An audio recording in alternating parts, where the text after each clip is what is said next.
how proud I am of you. And I want to congratulate most of you on doing something very special for me. And that is you smiled at me. And I would like all of you to smile at me because that makes me feel real happy. And when you do that to an audience, and when you walk on stage and you smile at them, all of a sudden it's like saying, I'm your friend and I'm here to do something very special for you and with you. And that's really important. Now remember that you are in the performing arts. And by performing, that means you're ready to go before you walk on stage. And you know what you're going to have to do before you walk on stage. And so when you walk on stage, people have that one opportunity, that moment, that single, solitary moment to say, do I like you or don't I like you? Am I going to hear something great or am I not going to hear something great? They have that one opportunity to make that determination. And I will tell you that when you walk on stage and you look out in the audience, I want you to think about this every time you do this from now on. When you stand up and acknowledge applause, or when you walk out on stage, I want you to look at someone in the audience that you know and someone that you don't know, and look right at them and smile. Because that brings them right to you. Then you have them right in your hand, whatever you want to do. And that's really important. That's really important. Because, folks, you are in the performing arts. You're not in the let me tweet about it arts. You're not in the let me write a text message about it arts. You're not in the I'm going to send an email about it arts. We're going to write a paper about it arts. We're going to kumbaya about it arts. You know, we're in none of that.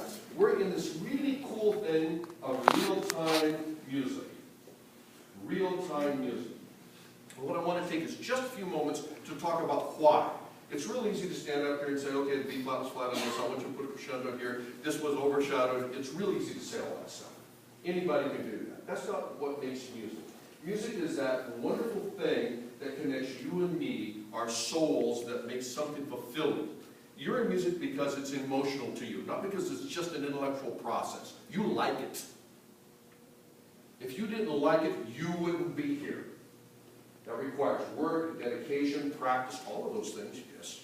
Sacrifice, yes. The reward, though. First of all, it's about you. It satisfies your soul. Then it satisfies something that's a little larger.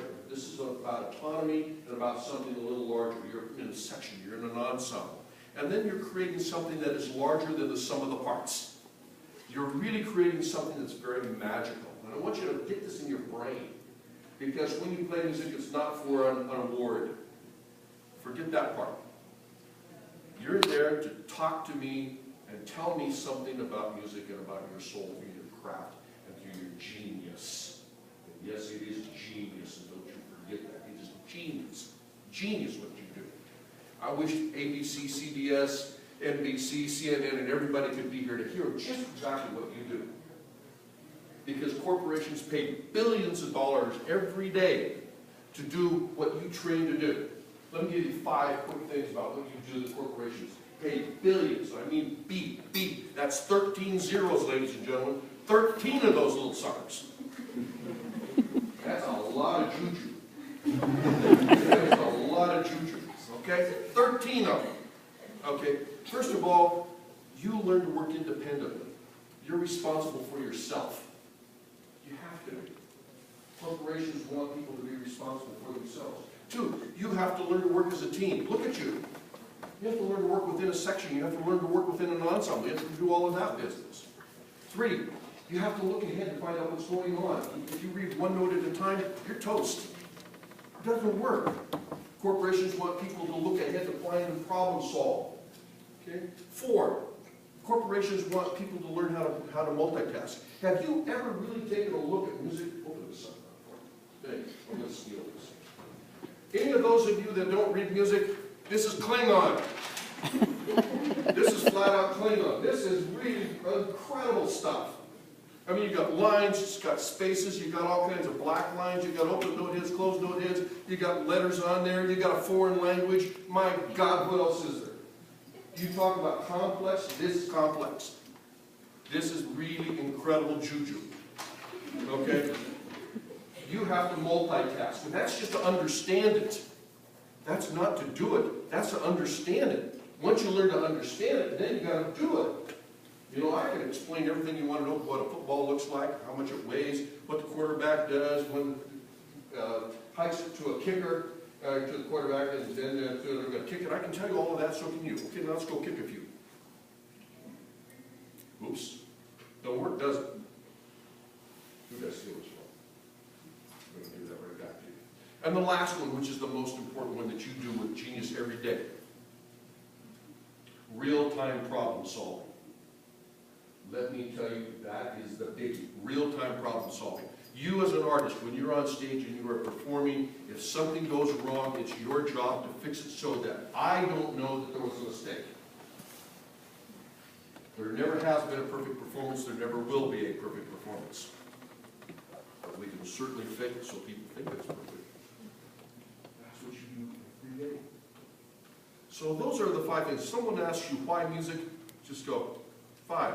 We're not even talking about music makes you smarter, music makes you more brilliant, all that. Yeah, fine. We'll talk about that a little later too. This is what you do. Now I want to talk about you as a performance when you walk on stage. Your job is to perform for the audience. I don't care what it sounds like on stage. I do, but I don't. Because I'm in the cheap seats. I had to pay my ice cream money to come here.